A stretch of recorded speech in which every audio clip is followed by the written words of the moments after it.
Iyi ni radio BBC Gahuzamiryango. Ivugira i Londres kuri metero 19, 25, 31 na 41 ku mirongo ya FM mu karere k'ibiyaga binini no kuri internet kuri bbcgahuza.com.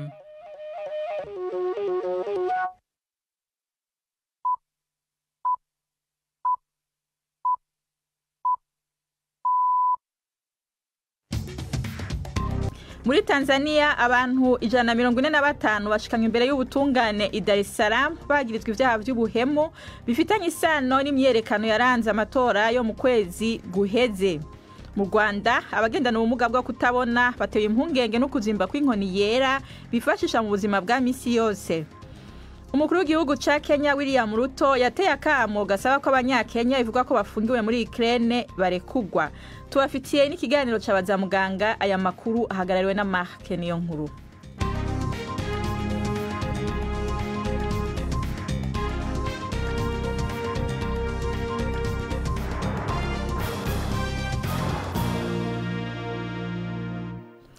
Idoni dovye jesene mukanya Siriake Muhawe nayo aje kudusomera yavugwa kwisi. Sentare yo muri Tanzania yagirije abantu barenga 140 guhemuka kugushaka kuba intambamye ku matora rusangi yabaye mu ndwi heze. Bahagaritswe inyuma yaho President Samia Suluhu Hassan ahereye itegeko igipolisi ryo guhagarika abagize uruhara mu gutegura imyerekano yamaze imisi 3 mu gihugu cose.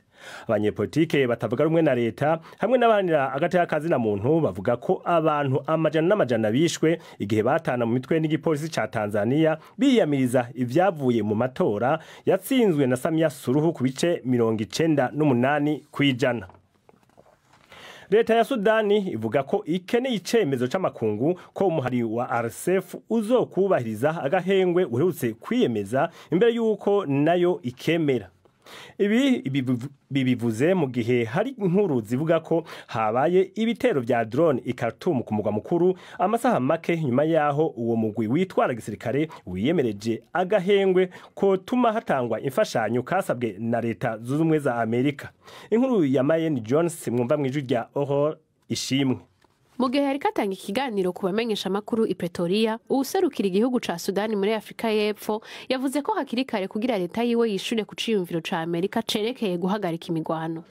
Ambasaderi Osman Mohamed yabwiye BBC ko hari amasezerano yakozwe muri kahise ariko ko atubahirijwe na RSF. Avuga ko RSF yagiye irakoresha uwo mwanya w'agahengwe mu kwigarurira utundi turere no gutera ingabo za leta. Kubwa Ambasaderi Mohamed, uburongozi bwa RSF ngo ntibufise ububasha ku ngabo zabwo, harimwo n'abacangero babo. Avuga ko igihugu ciwe kizokenera ko agahengwe gahagarikirwa n'amakungu, harimwo na leta zunze ubumwe z'Abarabu zimaze kwagirizwa kenshi ko zishigikiye umugwi wa RSF. Hagati aho muri Sudani hari amakuru y'ibitero vyabaye ku mugwa mukuru wa Khartoum no mu gisagara ca Atbara mu ntara ya River Nile. Ivyo bisagara vyompi bikaba bigenzurwa n'igisirikare ca leta ya Sudani. Ijamwe ry'umwe bwa Burayi rivuga ko rigiye gushiraho amategeko akarishe kuri visa zihabwa abarusiya mu gihe hakiri amadrone n'ibindi bikorwa bihungabanya ibihugu byo muri iryo shirahamwe inyuma y'imyaka 4 intambara ya Ukraine imaze. Mwitegeko rishasha abarusiya ntibazosubira kuronka visa yo kwinjira bisubiriza kandi bazoguma basabwa izindi mpapuro nshasha uko bagize ingendo iburaya. Abamenyesha makuru niwe bonyene batarabwa n'ivyo. Ujejwe imigenderanire mw'ishirahamwe ry'umwe bwa Buraya Kaja Kallas yavuze ko gutanguza intambara hanyuma ugaca witega ko uja aho ushatse hose atakwinona byari bigoye gusigura. Umukuru w'intara nini cyane ya Transbaikal mu Burusiya iri mu buseruko bw'ico gihugu yateye akamo abategetsi ba Moscow ngo bafashe gutora inyishu ikibazo cibura ry'ibitoro. Bivugwa ko Alexander Osipov yandikiye umushikangani wa mbere n'uw'amasoko ntanga nguvu inyuma yaho ibituro batangira ko ibitoro mu bisagara byinshi bimara igihe kinini bitagira nima. Benshi mu Barusiya bahaba baragize ikibazo cyo kuronka igitoro muri amezi aheze. Abaraba ibintu n'ibindi babona ko ico kibazo gifitaniye isano n'ibitero vya za drone za Ukraine zateye aho ibitoro bihingurirwa. Iyi ni BBC. Igitigiri c'indege zizokoresha ibibuga vy'indege vyo muri Leta Zunze Ubumwe za Amerika kigiye kugabanuka kuva kuri uyu wa gatanu kubera leta itaremeza amahera yo gukoresha. Ubutegetsi bw'ishyirahamwe riraba ivy'indege buvuga ko uruja n'uruza rw'indege rushobora kugabanuka gushika ku bice 10% ku byo yise amasoko 40 avamwo izo ndege kugira hakomezwe umutekano wazo. Inkuru ya Peter Bowles mwumva mwijwi rya Giselle Bergwa. Iri hagarikwa ubu rikaba ari ryo rimaze igihe kirekire cyane mu mateka ya Leta Zunze Ubumwe za Amerika, ryamaze gutuma habaho gutinda kw'indege ku bwinshi n'imirongo miremire ku bibuga by'indege. Abashinzwe umutekano n'abagenzura ingendo z'indege bamaze igihe kirenga ukwezi bakora badahembwa, ariko benshi muri bo batangiye gusaba uruhushya rwo kurwara kubera umunaniro n'ubukene. Abayobozi batangaje ko icyemezo cyo kugabanya ingendo z'indege ku kigero c'10% ari uburyo bwo guhagarika igitutu kuri systeme hakiri kare mbere y'uko umutekano w'abagenzi ushyirwa mu kaga. Ikigo cy'igihugu gishinzwe iby'indege Federal Aviation Administration cyaburiye ko hashobora gushyirwaho izindi ngamba zo kugabanya ingendo nyuma y'uyu wa gatanu, mu gihe ihagarikwa rya guverinoma ryakomeza kubangamira ubwikorezi bwo mu kirere. Guverinoma ya Leta Zunze Ubumwe za Amerika iracyafunze ku kigero kinini nyuma y'uko abarepublike n'abademokrate batumvikanye ku ngengo y'imari kubera kudahuza ku bijyanye n'amafaranga agenewe ubuvuzi. Umushikirangandi wa mbere w'igihugu ca Hongrie Viktor Orban ari Washington ahagiye guhura na President Trump inshuro ya mbere kuva aho umugenzi wiwe agarutse ku butegetsi. Imbere yuko afata urwo rugendo, Orban yavuze ko azosaba ko ibihano Amerika yafatiye Uburusiya ku bitoro kubera intambara ico gihugu kirimwa muri Ukraine bihagarara. Hongrie nico gihugu co mwishirahamwe ry'ubumwe bwa Buraya gifitaniye ubucuti bukomeye n'Uburusiya kandi kigikoresha igitoro kiva muri ico gihugu, ariko Amerika ishaka ko ivyo bihagarara. Nina urakoze Siria Kemawe hawe nayo kuri ayo makuru.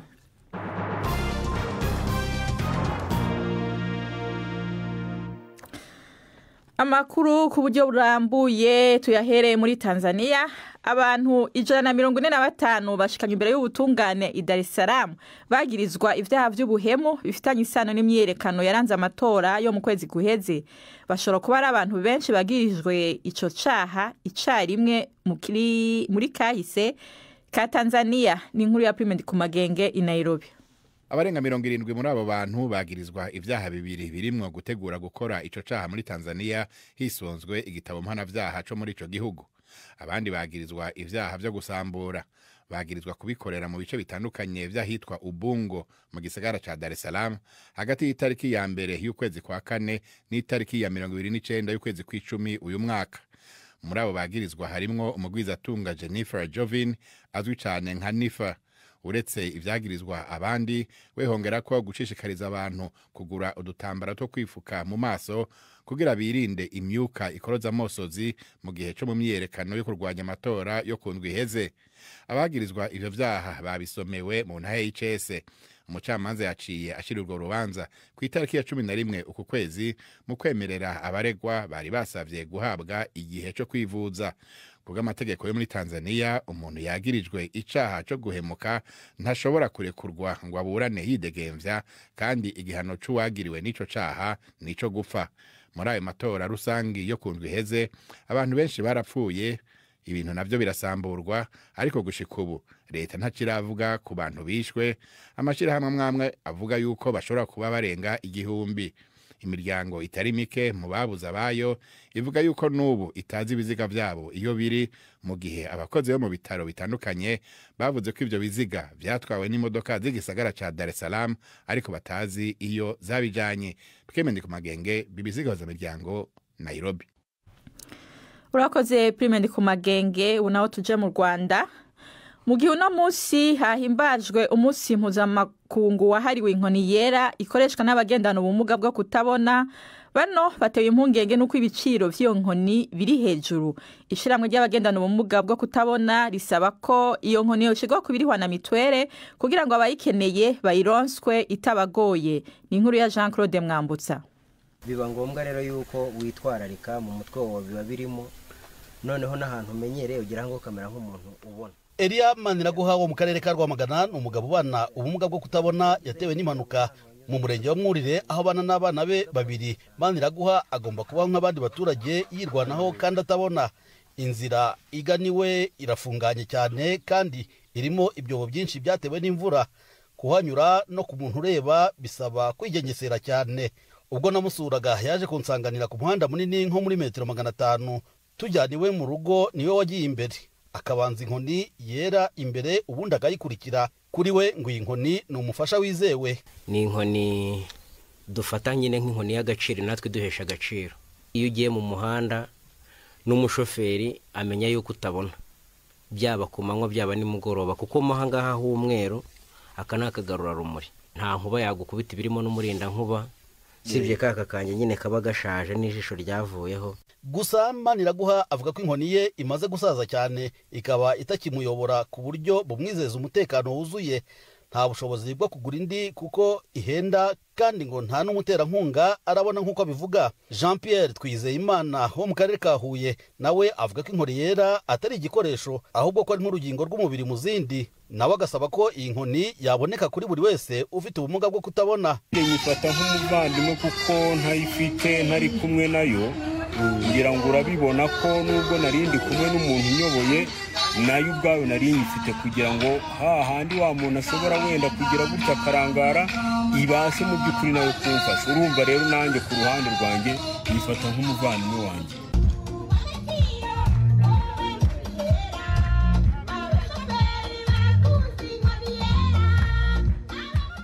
Aho ni mu karere ka Huye mu ntara y'Amajyepfo, aho u Rwanda rwizihirizaga umunsi mpuzamahanga wahariwe inkoni. Ni umunsi wabaye ukerewe kuko ahandi hose ku isi wabaye mu kwezi gushize.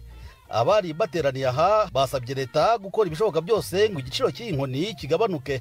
Umunyamabanga nshingwabikorwa w'ihuriro ry'abafite ubumuga bwo kutabona Jacques Mugisha nawe yemera ko iyi mpungenge ifite ishingiro, ariko ngo hariho icyizere. Mu gukora ubuvugizi kugira ngo babishyire icyambere biboneke ku rutonde rw'imiti igomba gutumizwa mu gihugu, ikanyura mu kigo gishinzwe gukwirakwiza imiti bikajya muri za farumasi. Icyo gihe noneho n'igiciro kizaba cyoroshye muri za farumasi z'akarere. Nicyo cyifuzo cyacu, ariko nta nubwo bikuraho ko dukomeza gukora ubu bukangurambaga. Uko imenyekana ni nako irushaho kugira kuboneka tunyuze mu batangabikorwa batandukanye.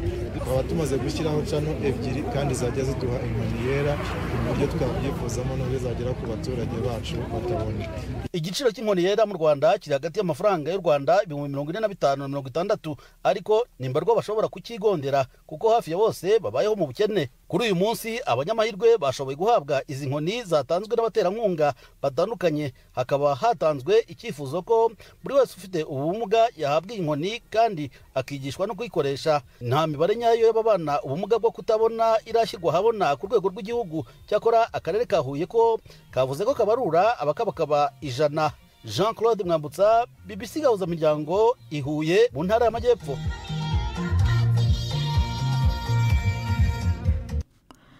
Urakoze Jean Claude Mwambutsa, inkuru yawe dushikanye saa 10:42 muri studio za BBC i London. Ni saa 10:42 nyene mu Rwanda no mu Burundi. Aya makuru murayumva no kuri Radio Kisoro FM mu manuko bwa Uganda, kuri Radio Humuriza FM ni Radio Isanganiro mu Burundi, no kuri Facebook Live. Amakuru yacabandanya nyuma y'akaruhuko gato.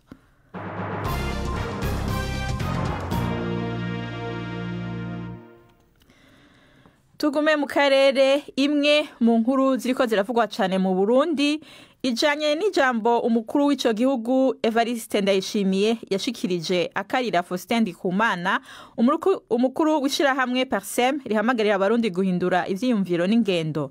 Ni nyuma y'imisi mike Ndikumana atanze ikiganiro kwamenyesha makuru aho yagarutse ku ngorane zugarije Uburundi atarya umunwa. Ni inkuru ya Gildas Ihindi Mpundu.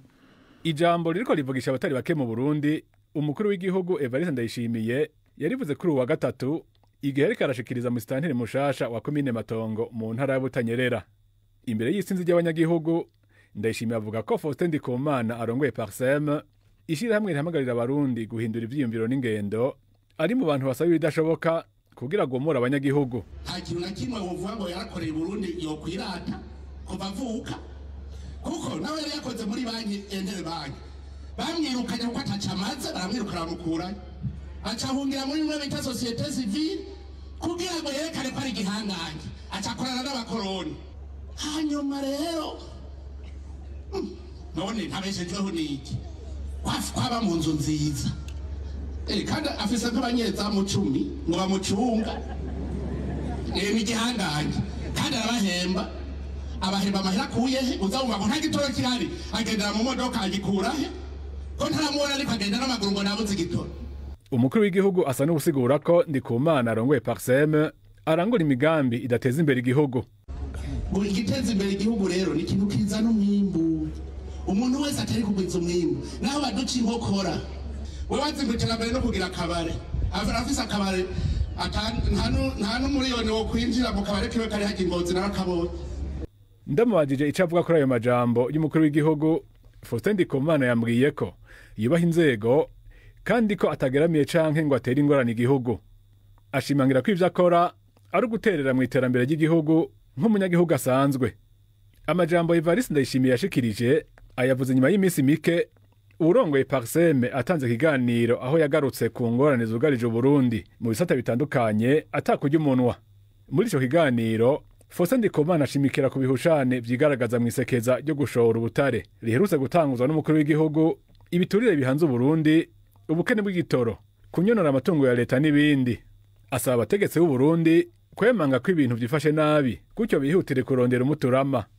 Umukuru w'igihugu Evariste Ndayishimiye avuga ko ariko arakora ibishoboka vyose kugira amafaranga mvamakungu akoreshwa mu kurangura igitoro n'ibindi vyankenerwa biva hanze y'igihugu yiyongere.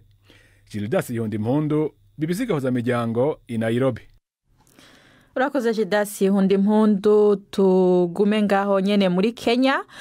Umukuru w'igihugu ca Kenya William Ruto yateye akamo gasaba abanyakenya bivugwa ko bafungiwe muri Ukraine kurekugwa. Ivyo bije inyuma y'amakuru aheruka gusohoka yerekanye ko urwaruka rwo muri Kenya rwinjizwa mu buryo butemewe n'amategeko mu gisirikare c'Uburusiya mu ntambara burimwo na Ukraine. Ni inkuru ya Anita Nkonge, mwumva mw'ijwi rya Alain Majesté Barenga. Abicishije ku rubuga rwe rwa X, Perezida William Ruto wa Kenya yavuze ko yavuganye kuri telefone na mugenzi we wa Ukraine Volodymyr Zelensky, aho baganiriye ku kibazo kijanye n'abanyakenya bivugwa ko bajanywe mu buryo bunyuranye n'amategeko kugwana mu ntambara y'Uburusiya na Ukraine. Perezida wa Kenya William Ruto yavuze ko yasavye irekugwa ry'abanyakenya bose bafungiwe muri Ukraine. Perezida wa Ukraine Volodymyr Zelensky nawe nyene aciye ku rubuga rwe rwa X yemeje ko ico kiganiro cyo kuri telefone cabaye.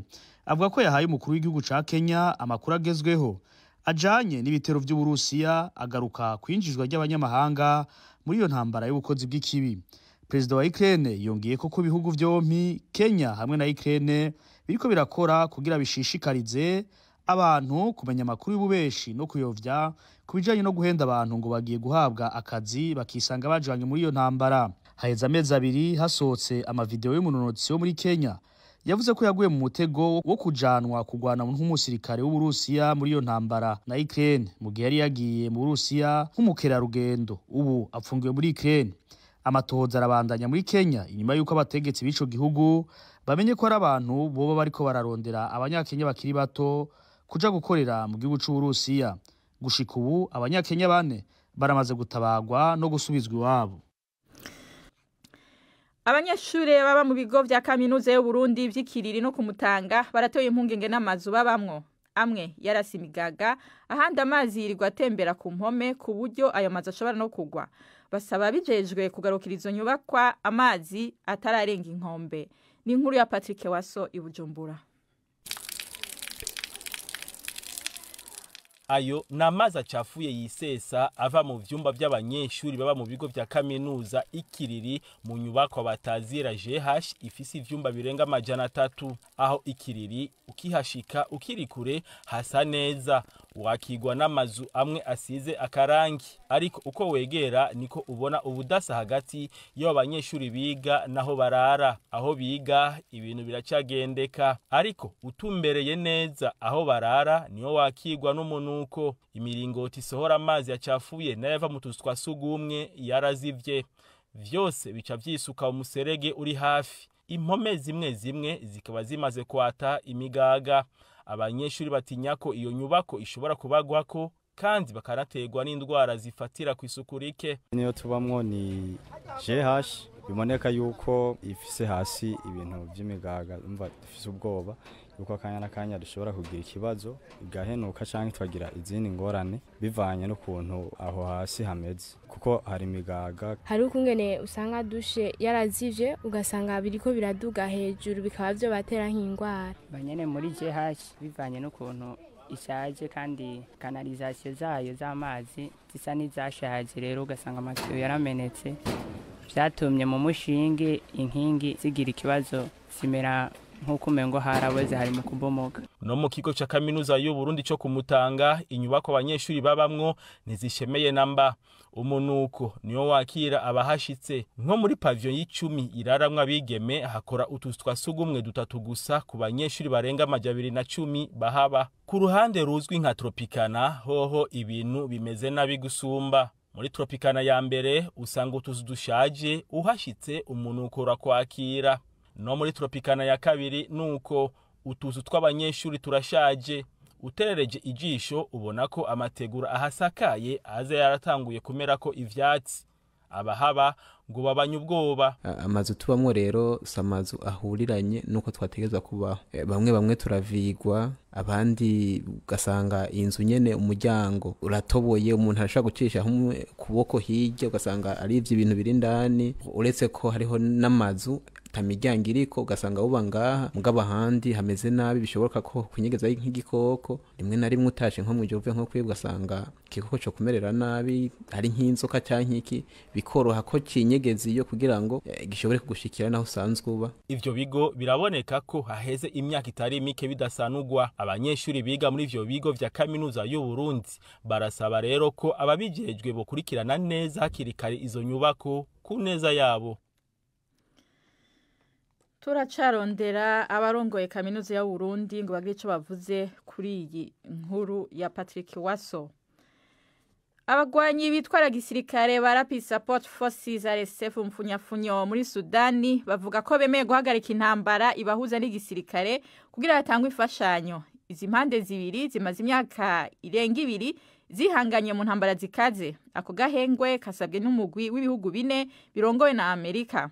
Bamaze kwihweza ibisabwa mu ndwi iheze, igisirikare cavuze ko kizobandanya intambara. RSF yasohoye iryo tangazo inyuma yaho ifatiye igisagara ca El Fasher mu karere k'uburengero bwa Darfur. Amezi 18 aheze ico gisagara cugarijwe yatumye atamfashanyo itangwa, hirengagijwe akamuka ONU, bituma haduka inzara na kigoyi ku banyagihugu badashobora guhunga.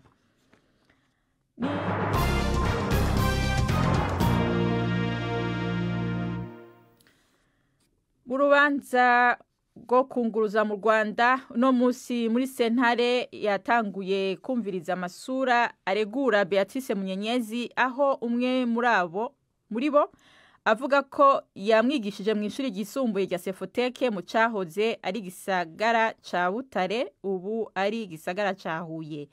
Ivyabona vyiwe bivuga ko atabikorwa vya genocide bamubonyemo kandi ko yari bungenze ku buryo atari kuja mu bikorwa vy'ubwicanyi. Ni inkuru ya Ive Bucyana. Abaje gutanga ubuhamya bushinjura Beatrice Munyenyezi kuri uyu wa kane n'abagabo babiri bombi bakatiwe igifungo cya burundu nyuma yo guhamwa n'ibyaha bya genocide. Kubw'iyo mpamvu urukiko rubita batanga amakuru aho kwitwa batanga buhamya. Uwa mbere yavuze ko yigishaga mu ishuri ryisumbuye rya Sefoteke aho yigishije Beatrice Munyenyezi mu mwaka wa 5 n'uwa 6. Abunganira Munyenyezi babanje gushaka kwihererana nawe bikurura impaka. Ubushinjacyaha bwamaganaga ko bashaka kumuha amakuru y'umutangabuhamya w'ejo wavuze ko nawe yize muri iryo shuri akemeza ko atazi Munyenyezi. Icyifuzo cy'abunganizi ba Munyenyezi kubanza kuvugana n'uwo mutangamakuru cyanzwe n'urukiko. Mu makuru yahaye urukiko yavuze ko azi Munyenyezi nk'umunyeshuri yigishaga wari umuhanga wazaga muri 5 ba mbere. Yabwiye urukiko ko yumvise ko umugabo wa Munyenyezi Beatrice ari we Arsene Shalom ntaho bari, ko yari yarateye inda umukobwa wigaga igitwe aza kubihuye arabyara, maze yongera kumubona twite anamwigisha mu ishuri mu mwaka wa 6. Uwo mugabo w'imyaka 56 yabwiye urukiko ko yabaye umwarimu mu ishuri rya Sefoteke yigishaga amasomo atandukanye. ku munsi w'ejo urukiko rwari rwumvise umutangabuhamya umwe mu bashinja Beatrice Munyenyezi wavuze ko yize mu ishuri rya Sefoteke mu mwaka wa 6 muri 1994. Bivuga ko yigaga mu ishuri rimwe na Munyenyezi. Yabwiye urukiko ko atigeze amenya Munyenyezi, ko nta bandi banyeshuri biganaga yibuka, abarimu bamwigishije ndetse n'uwayoboraga icyo kigo atibuka niba yari umugabo cyangwa umugore. Ku ndangamanota uwo mutangabuhamya yatanze mu rukiko igaragaza ko yabonye umwanya wa 4, bigahura n'indangamanota ya Munyenyezi nayo igaragaza ko yabaye wa 4. Undi mutangamakuru wumviswe n'urukiko mu ruhame ushinjura Beatrice Munyenyezi we yavuze ko azi Munyenyezi atwite kandi nta nama zitegura jenoside yitabiriye. Uyu mugabo w'imyaka 62 wanakoze muri kaminuza y'u Rwanda akazi ko kumesa no gutera ipasi yemeje ko yagiye ku mabariyeri atandukanye ariko ko atabonye Beatrice Munyenyezi kandi yarasanzwe amuzi. Umucamanza ati muri gacaca wigeze ureganwa na Beatrice Munyenyezi. Umutangamakuru nawe mu gusubiza ati reka da, twari guhurira he ko nabazwaga ibyanjye we akaba ntacyo yakoze. Perezida wa Cameroon w'imyaka 92 Paul Biya amaze kurahirira gutwara ico gihugu inshuro 8 yikurikiranya, yiyemeje kugarukana impore inyuma y'imidugararo yadutse inyuma y'amatora. Avugira mu birori vyo kumwimika, Biya yataye umwikomo kubo yise imburakimazi z'abanyapolitike ko ari bo bahungabanya amahoro. Gusubira gutogwa kwa Biya inyuma y'imyaka irenga 40 ari ku butegetsi kwatumye haduka imyerekano yagiyemo ikoreshwa ry'ingufu z'umurengera, aho benshi mayigiyemo bahasize ubuzima. Ariko mu ijambo ryiwe ryo kwimikwa, Perezida Biya yashimiye inzego z'umutekano. Umukuru batavuga rumwe n'ubutegetsi Issa Chiroma Bakari avuga ko ari we yatahukanye intsinzi. Umuhari witwaje ibigwanisho muri Libani wa Hezbollah uvuga ko ari mu burenganzira bwawo kwivuna ibitero vya Israel. Mu itangazo yasohoye, Hezbollah uyamirije ibiganiro vy'ivyo vyose vya politike hagati ya Libani na Israel atamigenderanire nimwe bifitanye. Ivyo babivuze mu gihe Israel yabandanyije kugaba ibitero bikomeye kuri Hezbollah, yagiriza uwo muhari ushigikiwe na Iran kurenga ku masezerano yo guhagarika intambara yashitswe ko mu kwezi kwa 11 mu kugerageza gusubira kubaka ubushobozi bwayo bwa gisirikare. Israel yavuze ko ishobora kongereza ibitero vyawo. Ubu naho duha ijambo Yvette Kabatetsi mu kiganiro ca Bazamuganga.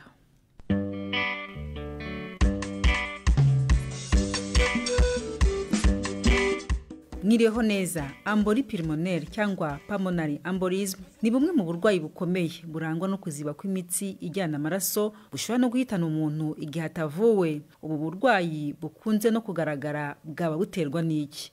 Uyu mugoroba turi kumwe na muganga Jean Baptiste Amani mu bitaro bya kaminuza bya Kigali.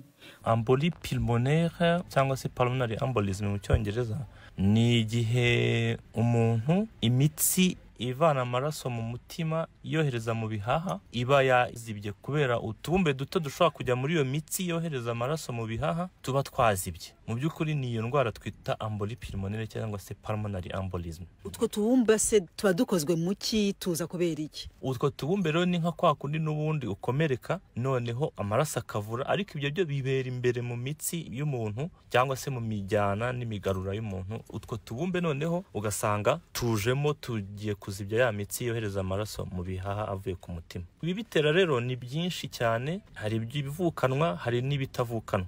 Ibivukanwa rero ni nk'ingaruka cyangwa bigahererekanya mu miryango, cyangwa se umuntu akaba afite uburyo nyine hari ibinyabutabire bimwe bituma amaraso atavura atafite bihagije. Aho urugero natanga nk'icyo twita proteine C cyangwa proteine S. Iyo umuntu yavukanye mu buryo butuma agira ibyo binyabutabire bikeya, birumvikana ko ashobora kuba yagira utwo tubumbe tuza mu mitsi nako yohereza amaraso mu bihaha. Ariko hari izindi mpamvu umuntu ashobora kugira kuze. Akenshi nk'abantu bamara igihe kinini baryamye kwa muganga bashobora kugira ibyo byago, babandi bamara igihe kinini baryamye amaraso ntatembere neza, utwo tubumbe dushobora kubonekamo. Ugasanga abantu bafite ibibazo by'umutima, umutima udatera neza, utwo tubumbe dushobora no guhera mu mutima ubwatwo tukahita tujya mu bihaha. Si ngombwa ko duhera mu bice bya kure by'ibihaha. Hari nk'abantu baba bafata ya miti y'abadamu iboneza urubyaro, bishobora kubitera. Abafite indwara zidakira nk'ubwandu bwa virusi itera sida. Izo zose ni impamvu umuntu atavukana zishobora gukomokaho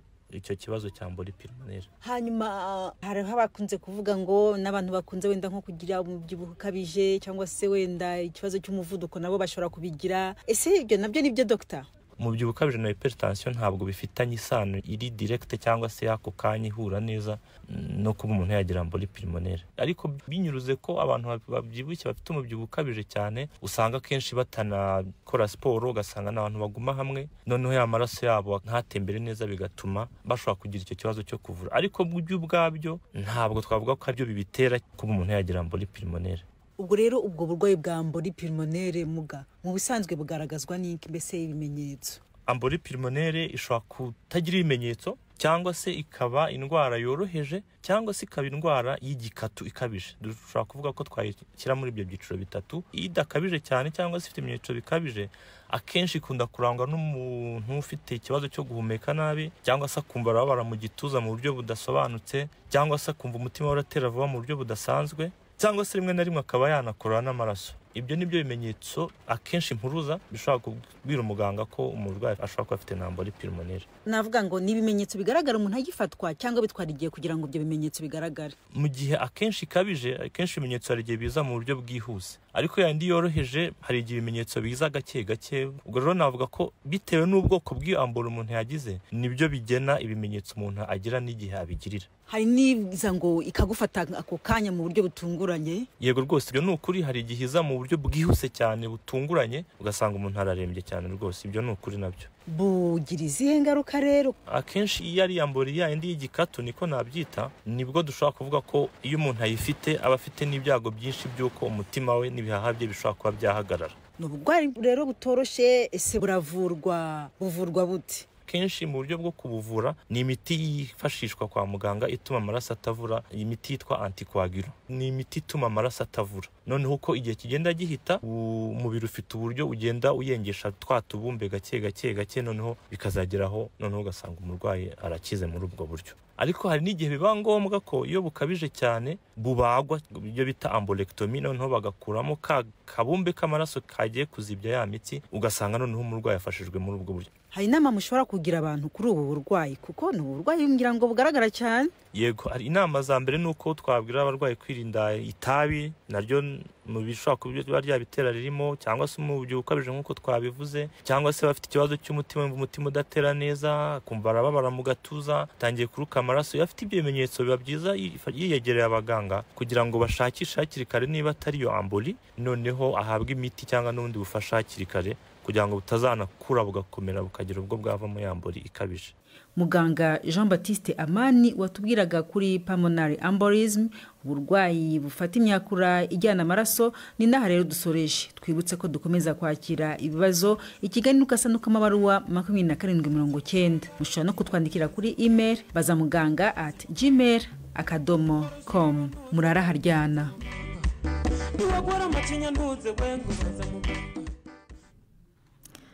Urakoze Yvette Kabatesi na muganga Amani mwariko muraganira. Ndi tutabashikirije hano. Murashobora kuyaronka ku rubuga rwa Facebook ariko BBC News Gahuza no kuri internet kuri bbcgahuza.com. Amakuru y'uno munsi rero agarukiye ngaha. Mwashikirijwe na Nina Iradukunda, yarahagarariwe na Mark Niyonkuru. Mu buhinga bw'ivyuma twafashijwe na Derek Clark. Mwarakoze kwana natwe muri nondwi. Mugire weekend nziza mwese.